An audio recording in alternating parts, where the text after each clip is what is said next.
Hello everybody, welcome to this week's live stream.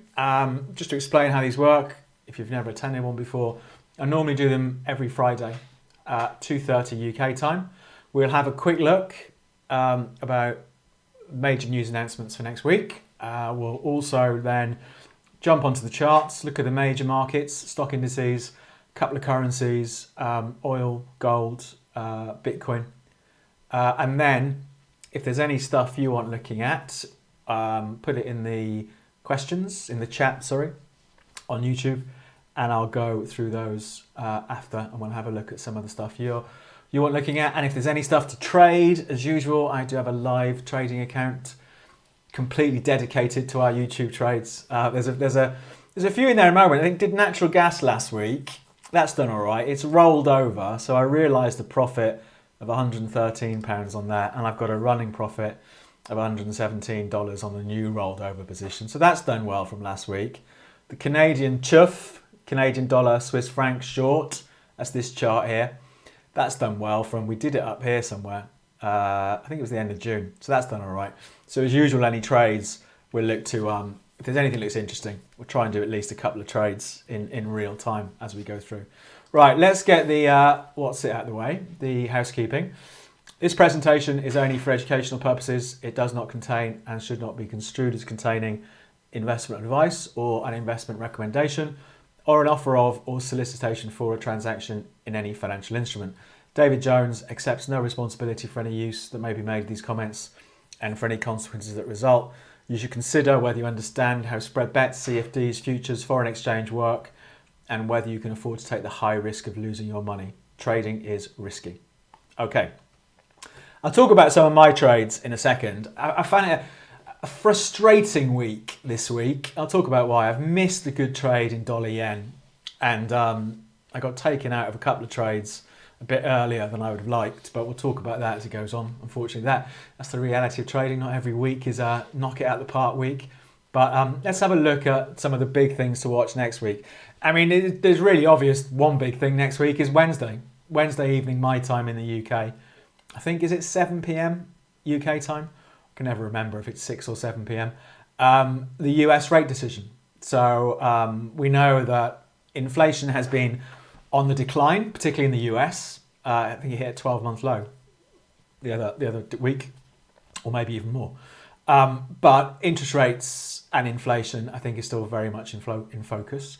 So next week we have got the US rate decision on Wednesday. The expectation is for a 1/4% rise, so a 25 basis point rise in the US. I had a quick look at Reuters News, and I think out of 100 plus economists polled, everyone was expecting a 1/4% rise. So that shouldn't be a surprise if that happens. As usual, what can move markets? 7 p.m. Richard is saying, thanks for that, 7 p.m. UK time on Wednesday. What can move markets is the narrative, the press conference, the discussion after it. But this is widely expected to be the last rate rise from the US in this particular cycle. So let's see. Let's see what happens. So Wednesday could be a volatile one. It can also, though, make for a quiet day, or maybe even a quiet couple of days before that, as everyone waits to see what happens. Let's see what happens. Then on Thursday, second division rate rise is the EU interest rate decision. That comes out Thursday lunchtime-ish. And then later on, probably about the same time actually, not too later, after ahead of the US market open, we've got US GDP. So the US economy. How's the US doing? How's the economy doing? Good, bad, indifferent, whatever. So quite a bit there on Wednesday and Thursday. But Wednesday, the rate decision is the big one for next week. So let's see how that fares. Quick word from my sponsor, which is me, of course. I do a trading course. I've done it for a few years now. There are two parts to the course. There's a medium-term trading course, which covers holding positions for weeks and months. There are 11 video lessons for that. I'll talk about it in a bit. But I did medium. I still like medium-term trading, even though I do a lot of shorter-term stuff. Medium-term trading for me, particularly if you've got a job, is the ideal way to trade. If you can't sit there and watch markets a couple of hours a day, take more medium-term positions, and that's exactly what I do. I just closed out a NASDAQ trade yesterday. I did a short-term trade yesterday that lost money, but I closed out a NASDAQ trade yesterday that I'd had on since the middle of February. So that one had worked really well. And on the medium-term trading course, I talk about the more medium-term approach, so not worrying about the next couple of minutes or next couple of days, taking a more medium-term approach to markets. And then the shorter-term trading course is the thing I launched last year in October, November last year. This is what takes most of my time at the moment. So looking to hold positions, not for hours so much, although my NASDAQ trade last night only lasted a couple of hours, but typically running them for a few days, maybe a couple of weeks. There are 7 video lessons on that. As part of the course, you get live webinars. I do it every month, the webinar for people on the course.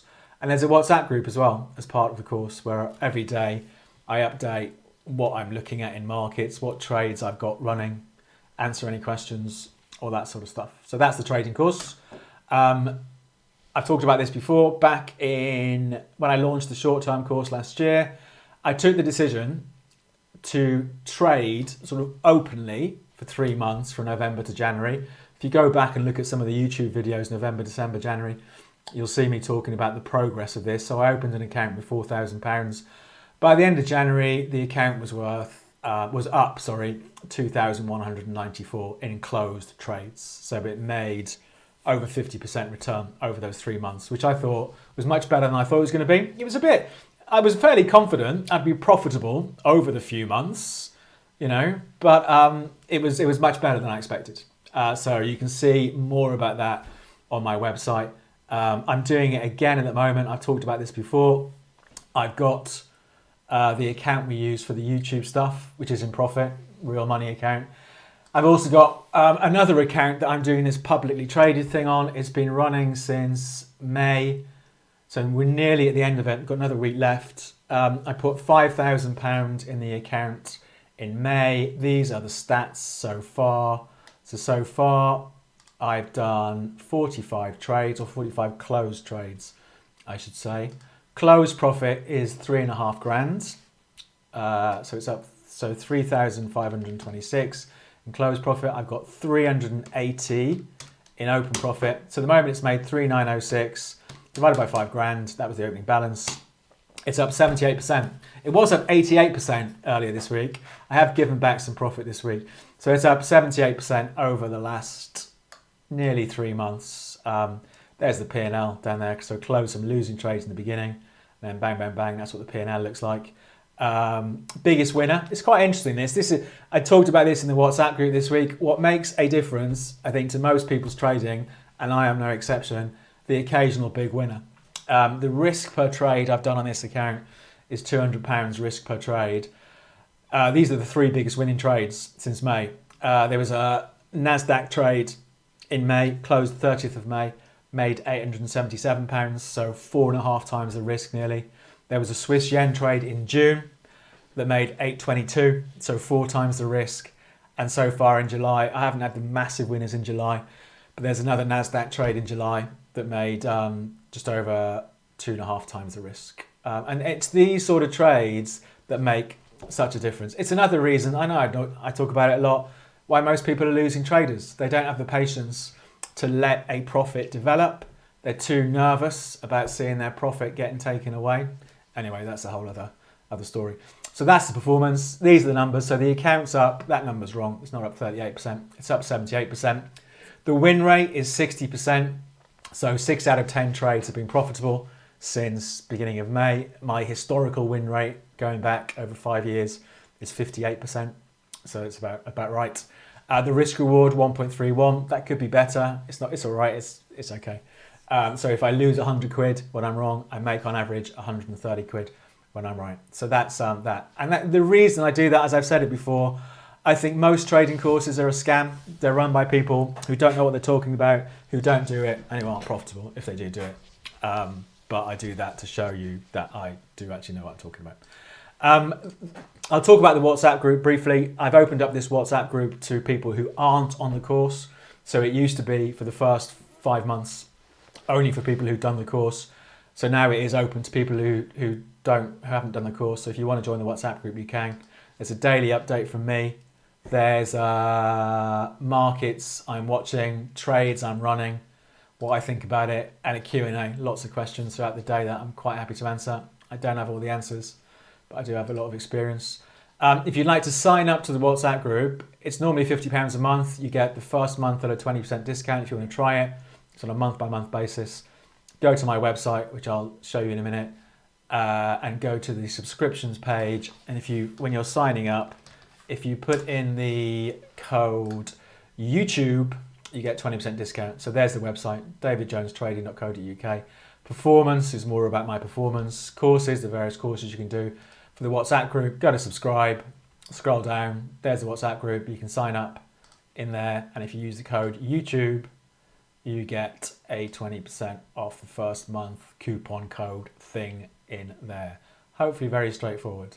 But if you have any questions, let me know. And the broker I use, if you go to the broker page here, I've done a short video on the broker, why I use the broker I use. Terrible screenshot of me.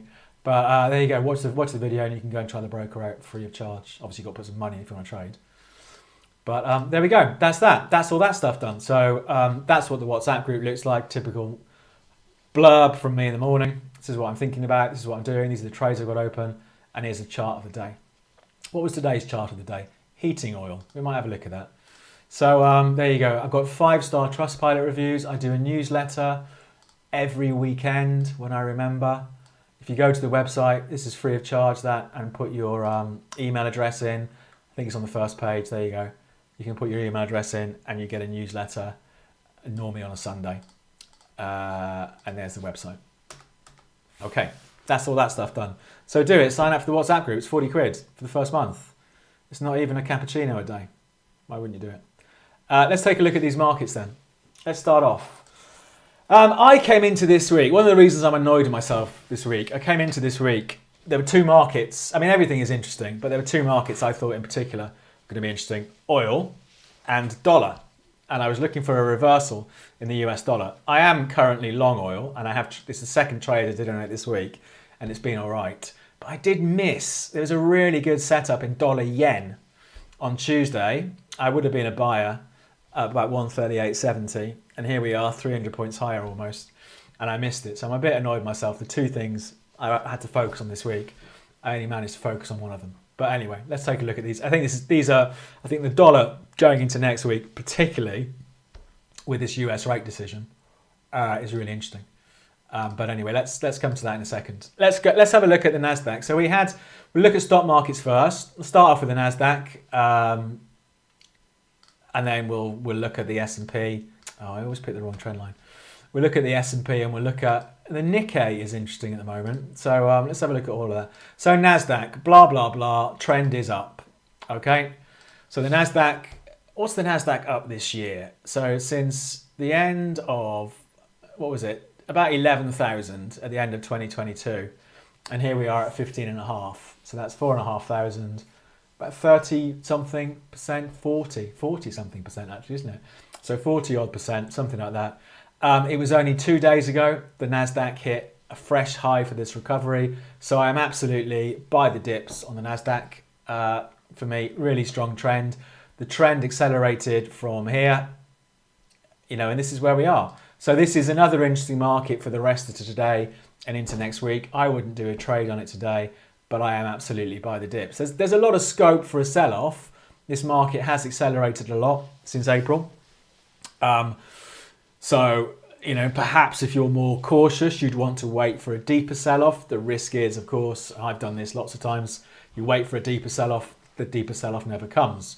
But I think it's an interesting market. For the shorter term ones, the interesting thing for me this afternoon, does the low from yesterday hold? Yesterday's low was 15,430. If I was a buyer this afternoon, I would have my stop the other side of that low and no tighter. But let's see what happens. So a bit of weakness. It's quite a big sell-off compared to what it normally does yesterday, but that's because we haven't really had sell-offs, in this market for some time. So I'm still bullish, still view it as a buying opportunity. Same old stuff. Still looking to buy the dips. Interesting market to watch next week. S&P, a bit more. I'm long the S&P at the moment. I'm trying out a new strategy at the moment on the S&P. hang on, where is it at the moment? I don't think it's done that much at the moment. I think I'm pretty much at break even on that trade. Yeah, I'm down 23 quid on the trade. No, not down 21 quid. So I bought it at 45.55 and the market is 46 at the moment. So let's see. But S&P, same old, same old. You know, the trend is up. We've had a very clear trend since March of this year on the S&P. I'd be a buyer of the dip. You know, even if the market dropped back to these lows here, 43.50, let's say 200 points below where we are now, it still looks like an uptrend to me. You know, again, like the Nasdaq, perhaps it has got a bit overcooked in the last month or so. Let's see what happens. But I do think a sharp sell-off would be really interesting, would really test the resilience of this year's bull market in these stocks to see whether buyers come back in. But yeah, I'll be looking to buy the dips. So from a short-term point of view, a level to watch was yesterday's low, which was also the highs back here, coincidentally enough, from the end of last week, 45.30. Let's see what happens. Like I say, I'm long the S&P at the moment. I always try and have a trade on the S&P and or the Nasdaq. The Nasdaq is interesting for me for next week on to see if there's a buy the dip opportunity. Let's see what happens. So that's that. That's the old the US markets. The DAX, it's been a funny week for the DAX. It's done nothing this week, the DAX. If you go on the hourlies, there we go, look at that. We've just been sort of sideways since last Thursday, really, on the DAX. So not a lot to say. I do have a medium-term long position on the DAX that I've been in since I don't remember when, for a while. It's just a bit boring, the DAX up here. It tends not to be boring day to day, but it has been over the last week or so. So yeah, that's where we are on the DAX. We've got this old area up here, the old all-time highs from November 21. You know, we have been back up here. Can it break out? If it breaks through 16.4, I think it looks interesting. The DAX, perhaps a bit boring. I suppose if you were absolutely convinced that stock markets were going to crash, the German market in particular, it's a great level to go short. If I was going to go short up here, I would have my stop above that high from June, 16.4 and a bit. That's what I would do. So, but for me, we've still got higher highs, higher lows. I'm still positive on the DAX. Let's see. FTSE's interesting. I missed this FTSE trade. Oh, well, I don't really watch the FTSE, but I thought it was an interesting move. I think we talked about it last week. You know, we had this move on the FTSE. Let me just make these lines blue. 10th of July. When was that? Beginning of last week, wasn't it? Back down to the lows for the year, and we've seen a heck of a turnaround. You know, the market has rallied 300, 400 points off those lows. I think it's interesting going into next week because again, if you really wanted to go short the FTSE, it's an interesting opportunity up here. You know, we've rallied our way back up to this whole problem area from early June and this spike high at 76.87. So if you really want to go short the FTSE, the risk reward up here is interesting with a stop. If it was me, I would go a stop the other side of 7,700. It is a bit overbought on the RSI for those of you who like the squiggles. A bit overbought up there. First time we've been this overbought since April, so 3 months ago, and it did roll over back then. Let's see. But on the hourlies, we've still got a bit of a funny old trend, but we've still got higher highs and higher lows. So absolutely on the FTSE, there are arguments for being short or for being long. The argument for being long is more of a short-term one. If it got flushed out and perhaps dropped 100 points or so from where it is now, I think it's an interesting one to watch for the bounce. But for the more patient, interesting to see if 7,700 continues to be a problem again. So yeah, I don't trade the FTSE much, but I think it's quite interesting little setup going on at the moment.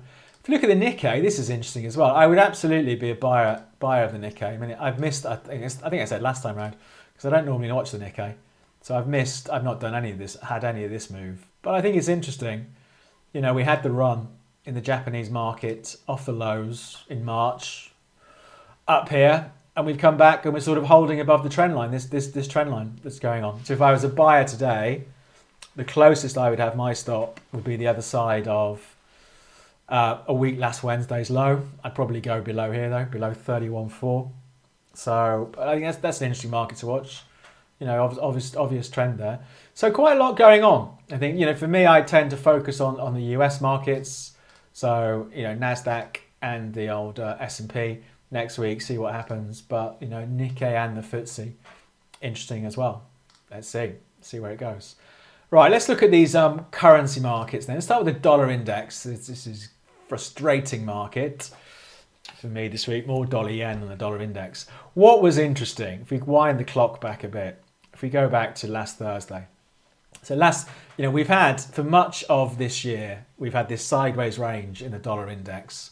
And the dollar index is the dollar against a basket of different currencies. Sideways, comes back to it in April, has a good rally, comes back to it. I'd have been watching it here thinking, I wonder if we're going to get the bounce again. But no, we didn't. And it sold off. We saw this, the US dollar index, end of last week, traded to its lowest levels since about April 2022. So we had a 15-month low on the dollar index. And I put in the WhatsApp group on Sunday night, I wonder if we'll have it's been a bit oversold. Are we going to see a bounce back? Blah, blah, blah. And it had a scrappy couple of days, the beginning of the week, but we are seeing, here we go, on the daily chart, a strong finish to the end of the week. So what would you do here? I would do nothing just yet.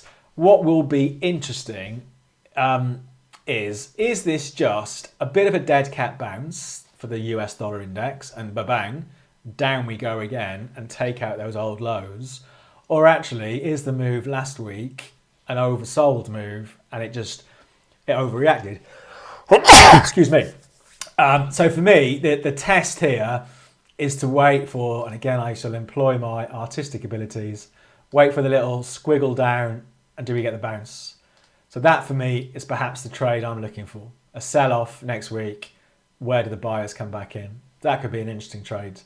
At the moment, there's no trade for me there at the moment on the dollar index. I can't delete my squiggle now. It's always the way. So if we have a look on the hourlies, this was why I was looking at it this week, wondering if we go back in time a bit, wondering if we were going to see a recovery. But this was Monday. It tried to go higher. Tuesday it broke below Monday's low. It was just a bit all over the place. So I wasn't paying much attention. And then it was really yesterday.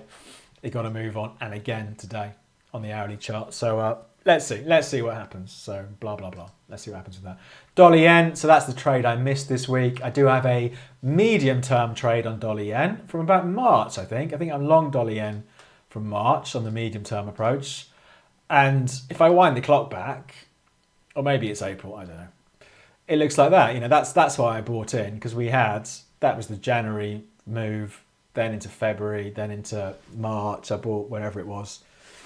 We had a recovery building. That recovery continues to build in the dollar against the Japanese yen. Again, has been hit the second week of July, but that trend is still up. So for me, I'd still be a buyer in dollar yen. Maybe it's a bit extreme in the short term. I don't know. Maybe there's a trade next week. This is the trade I missed this week. Not that I'm bitter about it. So for me, maybe the opportunity in dollar yen is a sell-off next week on the short term on the hourlies. And where does it stop? Let's see. So a lot to watch there, particularly with the US interest rate decision coming out on Wednesday. Of course, the other big news for the week was UK inflation. So UK inflation came in better than expected. And if it comes in better than expected, that was the move, wasn't it? Wednesday. This is the pound against the dollar. If inflation is better than expected, then it means that perhaps the central bank, the Bank of England, will be not as aggressive in rate rises. And, we've definitely seen that for those of us in the UK. A fair bit of chat the last couple of days about cheaper mortgages being available for the first time in a long time, as interest rates expectations have been wound down. But if interest rate expectations are getting wound down, traditionally that's bad for the currency. And we've seen that in the pound, of course. The inflation, before the inflation data came out, the pound was trading around 130.20, and here we are 128.40. So we're 180 points lower. But I do think there's a buying opportunity, just not yet. Because again, if we go back to the more medium-term view for the pound against the dollar, we're still in this uptrend since October of last year. Blah, blah, blah. Chug, chug, chug. Away we go. So I'll be a buyer when it stops going down. And it's gone down again today, so I won't be a buyer yet. But I think it's another interesting one for next week. I've got this level on my chart. If I was a buyer from a more medium-term point of view, the first level I would want my stop beyond is at least this 125.90 low from the end of June. So I think pound against the dollar is an interesting market to watch next week. It's an interesting week anyway because of the old interest rate decision. But yeah, that's interesting next week. Let's see what happens there. What should we do next? Oil. So I am long oil at the moment. It's been a funny week in oil. I bought it. I did buy it. This is the hourly chart first. With this crazy move, 10 o'clock Monday morning, because I think the Saudi Arabia announced it was cutting output, and we saw oil run up $2 and come back down again. I ended up buying here on Monday and came out of it on Wednesday here, then bought back again yesterday in here, and I'm still in the trade. So it's been a bit of a mixed week for oil. From a more medium-term point of view, it is still boring, I think, oil. That's the picture going back to December. We're just sideways. If you look at this year, that's been oil this year. And, what can you say? I can say nothing about that. It's just boring. The hourly trend, the trend has got a bit scrappy. But for me, if we go back, we go back to the end of June, that trend for me is still just about up. We've got a few little squiggles through the trend line, but it's just about up. Maybe it's losing momentum. I don't know. Let's see what next week brings in oil. But we have had a good trend in oil so far. We're looking at natural gas. I'm long natural gas in the YouTube account, as I call it. There we go. So long natural gas from last Friday. When would that have been? Where was last? Oh, in here somewhere. Oh, yes, we bought it here. So I bought it here. And I remember, after the live stream had finished, it fell off a cliff. So we bought it in here because this 240 level had been good support. I still think it's a bit of a confused market, natural gas. And I'm not yet convinced that we've seen a major reversal from a more medium-term point of view. We've still got this as a big hurdle. 297, let's call it $3. We saw it run up there in end of March, sold off, and we're right, we've seen a bit of a recovery, but it hasn't managed to take it out. So for me, the jury is still a bit out as to whether we are seeing a more significant reversal for natural gas. But if we look on the hourlies, and if you go back to here, I suppose that trend is over. The trend we did have looked like that. Oh no, it's not. It's still going. Oh, it's still. Yeah, I haven't drawn that trend line very well. So that's the question. It's a bit like oil actually. Is the trend in natural gas still going? It is still going up, and there's 240 is the support. So that's it really. So would I buy it up here? No. I'd rather see a sell-off if I wasn't long already. It's already perhaps yesterday and today getting a bit nervous ahead of these old highs from late June. Let's see what happens. I think it needs to break out. If it can break out through 3, it looks a lot more interesting. So it's been a bit of a volatile but dull is probably the best description of that over the last 4 weeks. And while I remember heating oil, so I've never traded heating oil and I've got it on my watch list and I always forget to look at it properly. But I think it's a really interesting market, heating oil. If you looked at the, what are we looking at? The trend since whenever, October last year. I mean, that to me looks like it's ended. We're currently today on heating oil trading at the best level since April. Maybe this does end up being a bit of a problem, 275, 280. But on the hourly charts, great trend, chugging along there on the old heating oil. So yeah, I will pay a lot more attention to this one in future because we've had a nice trend there. So it'll be interesting to see what happens next week for heating oil. Let's take a look at gold and silver. I bought gold this morning at 1963.5, I think it was. But on the dailies, I think it's still a bit of a mixed picture on the dailies. It's nowhere near as clear as it was up until a couple of months ago. We had this good trend on gold. And it's just drifted through it over the last 7 or 8 weeks, isn't it? So on the dailies, I don't think there's a lot to be said for gold.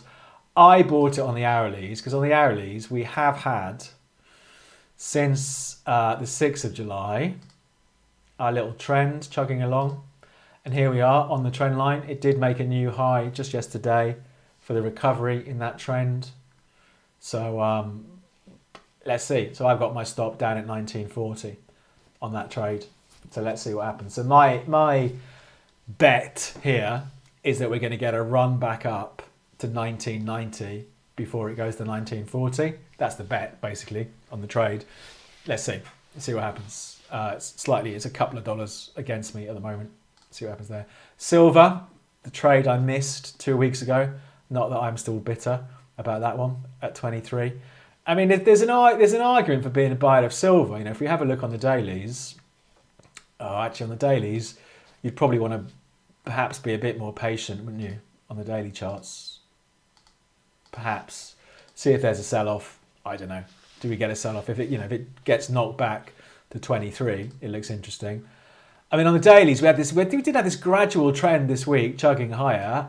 You know, I often say I hate silver because I'm always the wrong side of it, or have been recently in recent years when I've traded it. But if you really wanted to buy it, perhaps it's interesting to watch this afternoon to see what happens around this 24.50 level, the low from just earlier in the week. It's not a brilliant trade for me, but let's see.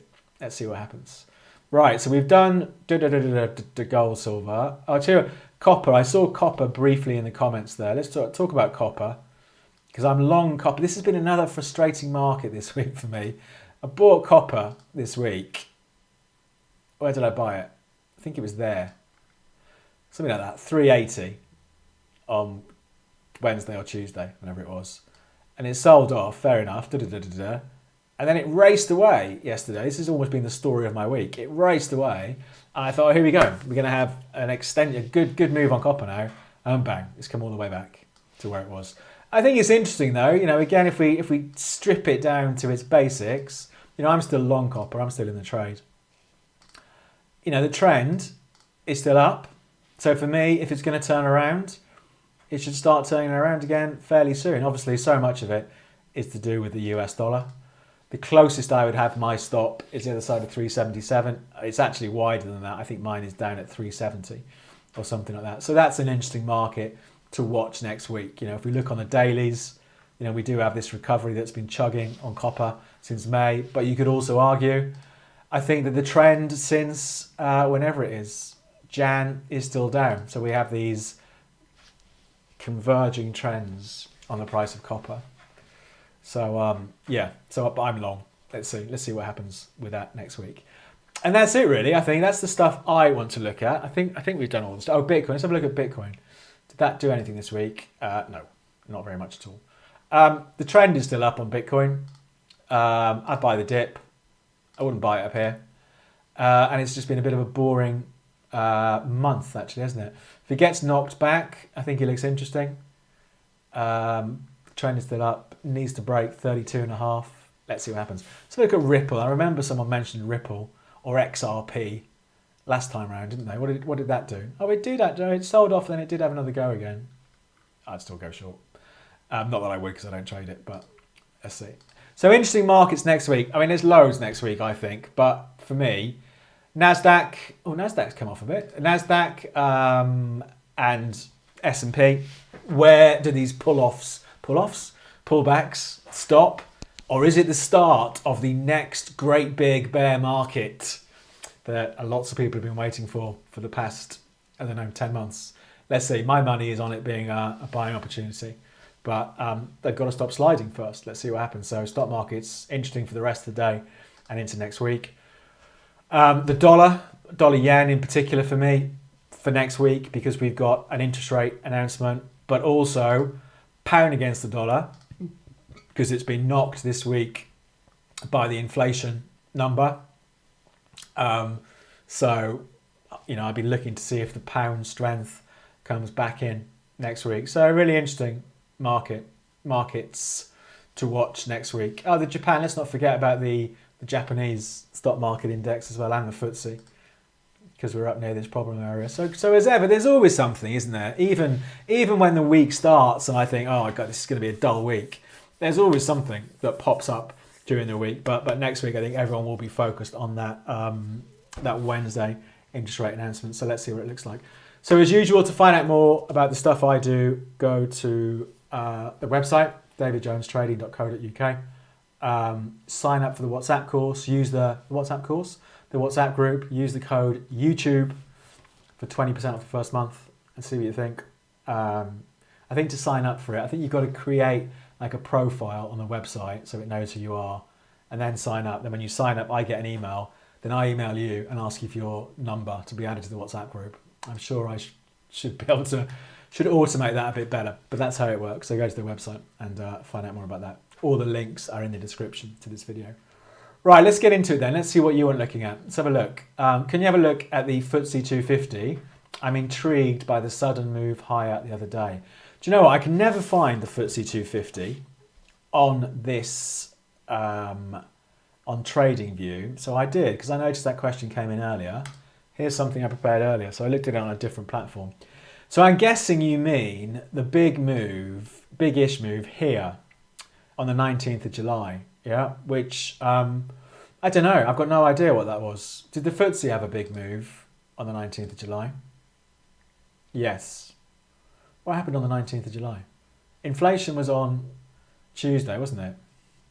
So Wednesday of this week. What happened on Wednesday? Now, maybe it was inflation numbers. Actually, I think it's inflation because the inflation data came out on Wednesday. The FTSE 100 and the FTSE 250 had a big move on, big-ish move on Wednesday. I am guessing, because the FTSE 250 is more UK-centric in terms of its composition compared to the FTSE 100. So I'm guessing, it's better for UK businesses that inflation is dropping and the interest rates might stop going up. So I'm guessing that's why it got a lift, the 250. But I also looked at it and thought, I don't know what I would do here. What would you do? I mean, you could argue that maybe the trend is down, but has it broken that downtrend? So it still looks, to me, the 250 still looks a bit too sideways. So interesting, but doesn't really change too much for me at the moment on the FTSE 250. Could you have a look at the uranium and copper prices? I don't think, does it chart uranium on here? I can never find uranium whenever I've been asked for it in the past. So I don't know. Is it the uranium ETF? Is that an ETF? Is that the uranium price? Or is that companies that invest in uranium? It looks boring, whatever it is, the uranium ETF. If there's something that someone knows on TradingView that shows uranium, if you can let me know. Uranium spot? No. Otherwise, all I've got is this Global X uranium ETF, which is just dull. Aussie Swiss franc, similar to Canadian dollar Swiss franc. Oh yeah, it is, isn't it? Nice one. Great trend down. We must have looked at this before because I've got some lines on it. Great trend down. The Aussie dollar against the Swiss franc. I mean, that trend has been persisting now since May of last year. I've been a seller of the seller of the rallies. I mean, we had a bit of a rally yesterday. Didn't last long, did it? And bang, slammed again today. That one, Aussie dollar, Swiss franc. Can we have a look at GMG Goodman Group? GMG Goodman Group, Aussie, what is it? Finance Real Estate Investment Trusts.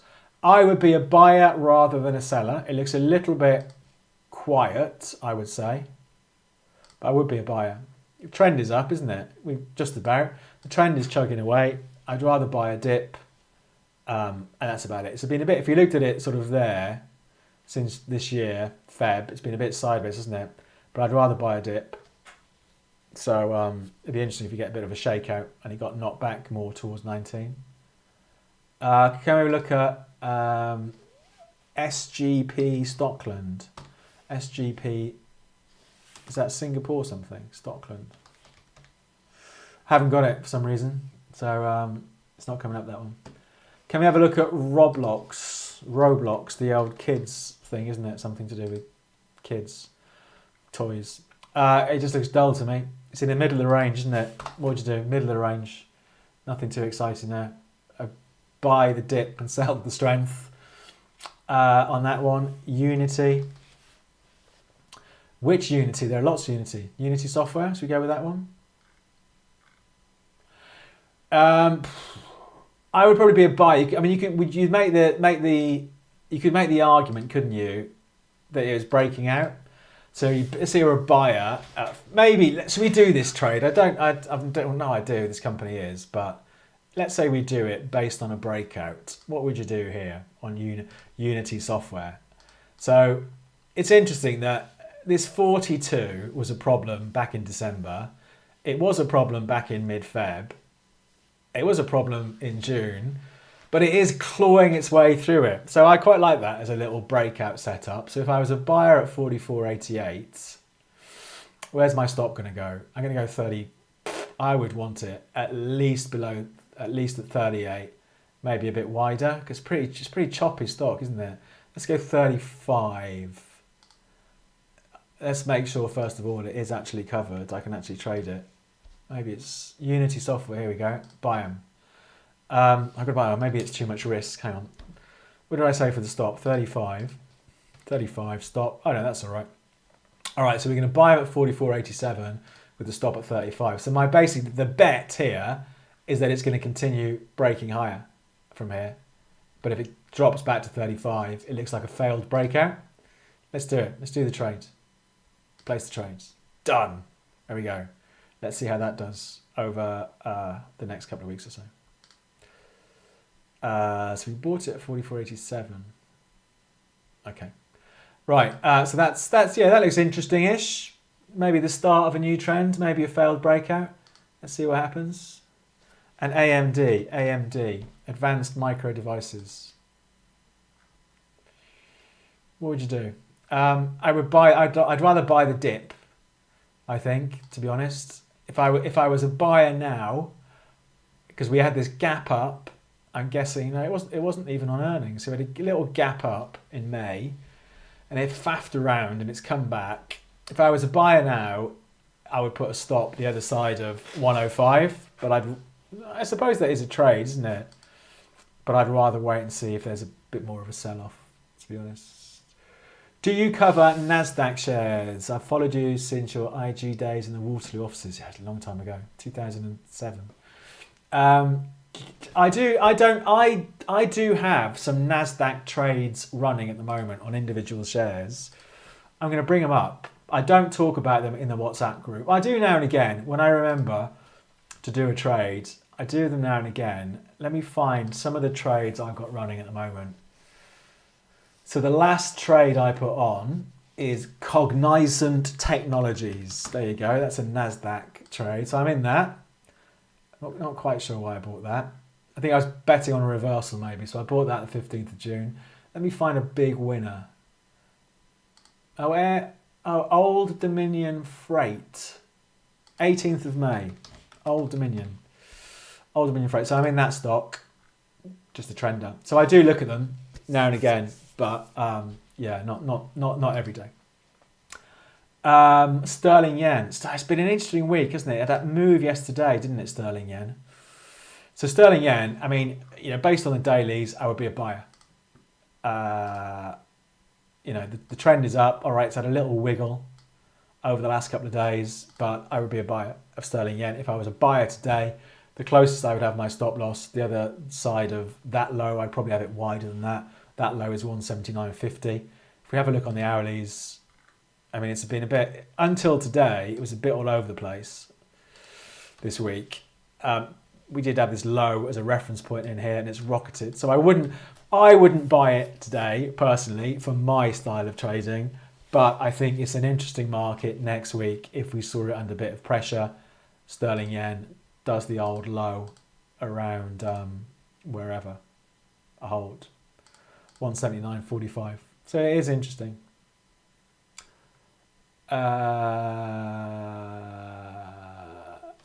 Copper, we looked at copper. How often do you use volume in your trading? Never. I don't care about volume. Never look at it. So that's a quick answer. What do you think about Netflix? Oh, I looked at that this morning. Netflix. Was it a bit of an overreaction after Q2 earnings? I was thinking yes. That is a buy the dipper. I thought for me on the old Netflix. So why did it over? Is it subscriber numbers? It's normally subscriber numbers, isn't it? Why has Netflix fallen the stock? But no, it's supposed a jump in subscribers, but the company shares were lower as revenue fell short of the company's forecast. Okay, so that's why I would, yeah, I think that's an interesting stock for next week. I mean, obviously we've looked at it before because I've got the lines drawn on. So I think it's an interesting one for next week. It's interesting if we get a bit of a deeper sell-off from here, but you know, absolutely, the trend is up since July last year. Where were they last year? 180 and they're 430 today. Wow. Yeah, I would keep an eye on that Netflix, and I would buy the dip when it stops dipping. Any dollar pair you think can be taken for medium term, 2 month or so with risk to reward perspective? I think pound against the dollar, I think that for me is the next maybe swing trade I'm looking for. But obviously, you know, it's a bit confused with the US dollar at the moment.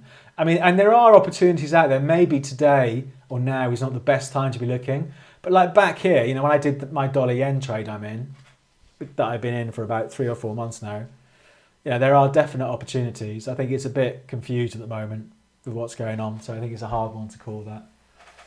Can you take a look at sugar? I am long sugar at the moment. I did that a couple of weeks ago, the sugar trade. That's a medium term trade as well. So I'm long sugar based off the daily charts. Bought it in here, I think, somewhere. So that's all right. So looking to see if it can run back up to the highs, about 27.5. And my stop, I can't even remember what my stop is. 21, 20, something like that. I don't know. But yeah, you know, trend is still up on sugar. Nice chart. That one. Do the accuracy of entries matter if there is an established bias in the market and you set a wide stop loss? For example, the NASDAQ uptrend. What is your expert opinion? Well, it's a very good question. We could spend an hour talking about this, but it's a really good question. We all agonize over where to get in on a trade, and all the terrible trading courses out there are all about great setups and this indicator and this moving average and blah, blah, blah, all that nonsense. But of course, what matters is managing the trade when you're in it. So, you know, whether you're a few points out either way when you get into the trade, if, going back to the question, you're the right side of the trend can be very forgiving. You know, if I couldn't tell you where I got in to my NASDAQ trade back in February. I can tell you the day I got in. I got in on the 14th of Feb, right? I got in, because it's Valentine's Day, that's why I remember. I got in here. The trade was in profit for about 1 day, then was against me for about a month, and then of course, off goes the trend. Yeah, so I've got no idea where I got in, but because I'm trading with the trend, I would suggest there's a slight bias in my favour, and as you say, with a sensible stop loss, a wide stop loss, you know, a few points, agonising about missing out on a few points is neither here nor there. So entry, I think I put it in their WhatsApp group this week, I can't remember. Entry is much less important than plenty of people think it is. What matters is managing the trade, and of course the exit, whether you're coming out for a loss or coming out for a profit, is what matters, rather than looking at a million different indicators to try and get the right entry point. So yes, I think the accuracy of entries matters much less than people do. Stop is very important, and for me, trend following is very important as well. Coffee also. Let's have a look at coffee. Am I still in the? I don't even know if I'm still in the coffee trade. I don't know. I did trade it, and I didn't know where I traded it, in here somewhere, and it went up a bit, went down a bit. I would still be a buyer of coffee. You know, I think this trend, although it's been a bit of quite a dull year for coffee, you know, I would say this trend is over, and I bought in here, and it went up a bit, and it's come down, and I've probably been stopped out. I would still be looking to be a buyer of coffee. Let's see if it drifts a bit lower, but I'd rather be a buyer than a seller. Tesla short, no, not for me. But knock yourself out if you want to. Yeah, Tesla, I think it's a buying opportunity in Tesla. I mean, I think, did they have results this week? And they say their margins are getting squeezed because they keep dropping the price of their cars every couple of days. It feels like at the moment. Bargain at the moment, I think. I think is it less than they were a couple of years ago, their prices? Whatever. I would be looking to buy the dip in Tesla. So we did trade it a bit on the way up in this account. I think it's one of the first trades I did. Got to scroll back. So made a bit. Made £262. Closed that trade out on the 15th of June. Where was that? In there somewhere. I would buy the dip in Tesla, personally. What about cocoa? What about cocoa? Oh, do you know, I don't pay enough attention to this market, and it is a great trend. It's perhaps been a bit sideways over the last month. I would absolutely buy the dip. This is the classic example of me waiting for a dip to buy. If we take this back to April, and the dip never comes, and the thing goes higher. But the trend is absolutely up, isn't it? If I was a buyer today, the closest I would have my stop is probably the other side of 3,100 or whatever that is, I think, on cocoa. So, but a great trend. Absolute great trend. CLSK, Clean Spark. What would you do? What would you do? I don't know. There's an argument for being a buyer or a seller here.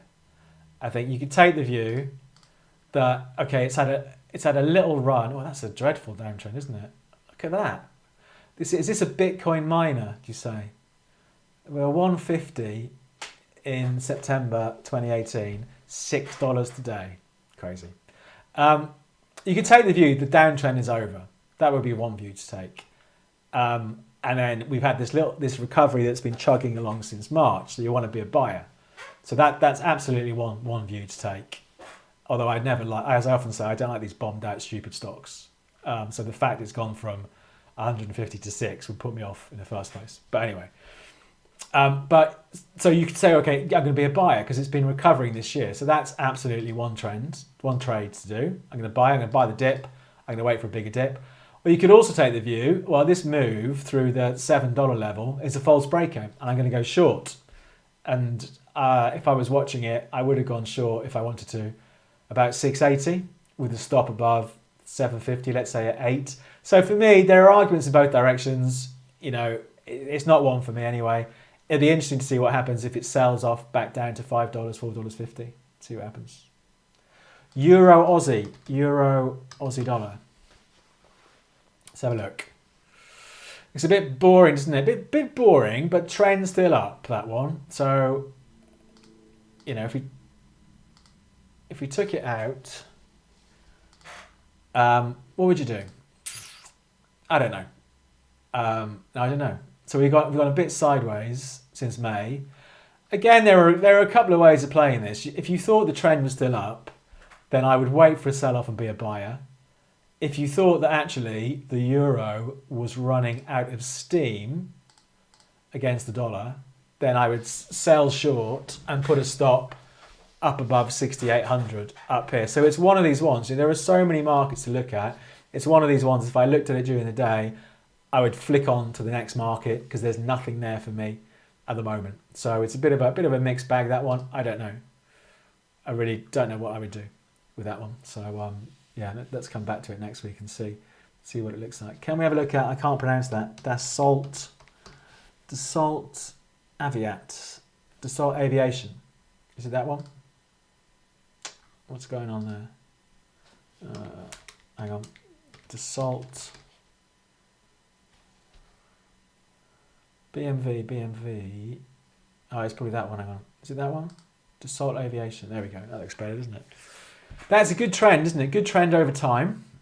What happened this week? I'm guessing earnings, some results, isn't it?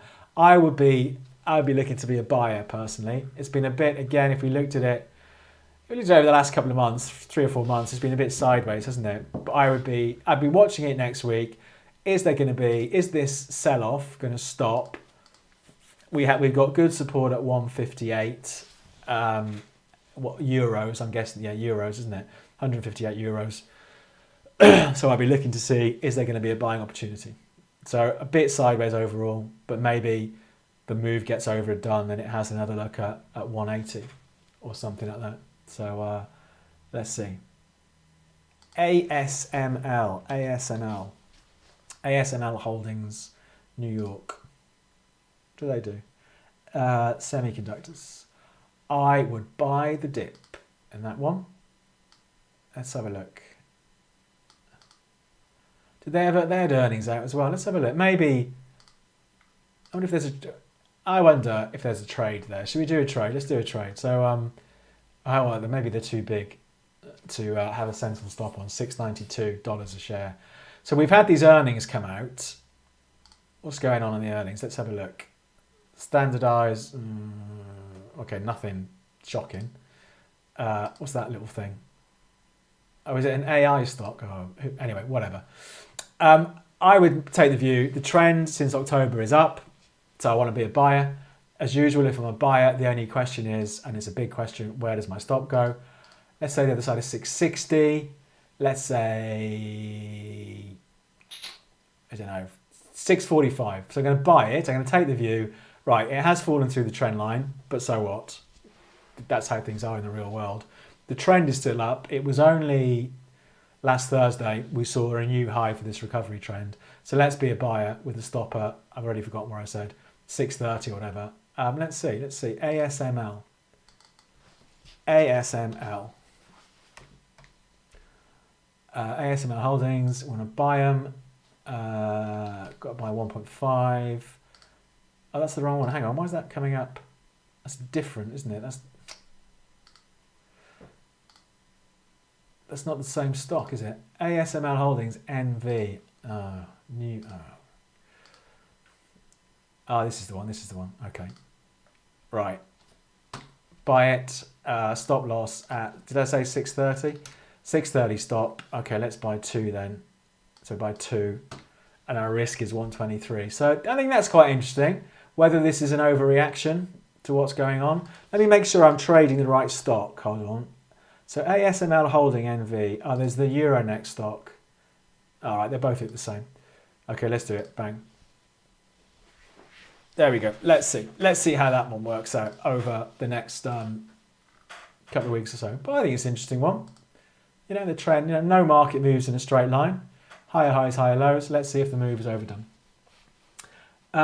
Netflix and Tesla, concerned about the futures. UK cocoa. Live cattle, buy the dip. I'm long. I keep forgetting. I am long live cattle.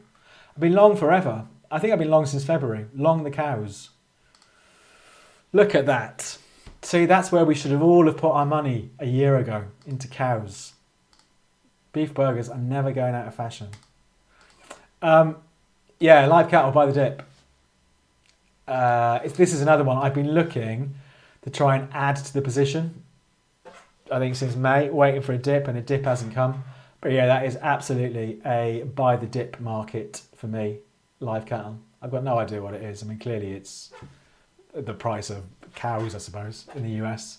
But there you go. Yeah, lovely trends on cattle, going all the way back to June of last year. So let's see. Renault. Is that Renault or REM? Is that a typo or is it Remo? Do you mean Renault? Renault. What do you reckon? I'm going to take a guess and say their share price isn't doing very well. But let's have a look. Oh, it shows how much I know. We had a really good trend from last July. Has stalled. What do you think? I don't know. I think there's a couple of ways of looking at this. I think you could take the view that this is a false break of the trend line and it's going back up to the old highs at 44 euros. Or you could take the view the trend is reversing. This is a bit of a dead cat bounce and the thing's going to sell off again. For me, this is another one where I would look at it and think, well, it could really go either way, couldn't it? This is a big level, actually, from back then. It did break that level on the way up. I don't know. It's a confusing one, that.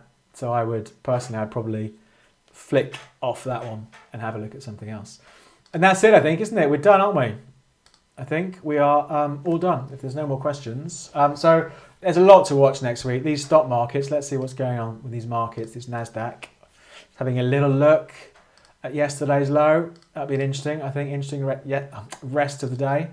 See what happens there. Yesterday's low, wherever it was. So stock markets, interesting next week. US dollar, obviously interesting next week because of what is going on with the US interest rate announcement. And I think that's it, really. Plenty to keep looking at. So as I say, if you'd like this sort of fantastic market insight every day, if you sign up to the WhatsApp group, that's what I do. Try it for a month and see. It's I don't know, what is it? £1 something a day, £1.30 a day. If you use the code YouTube to get a discount off the first month, have a look on the website, have a look at the courses and stuff that I do. I do know what I'm talking about. I do make money, not every week, but more details on the website, davidjonestrading.co.uk. Any questions, you can always get in touch with me via the website. Otherwise, we'll do it all again this time next week. It'll be an interesting week next week, I think, with this interest rate decision. Let's see where everything is next Friday. But until then, enjoy the rest of your day. Have a good weekend and see you next week. Good luck with your trading.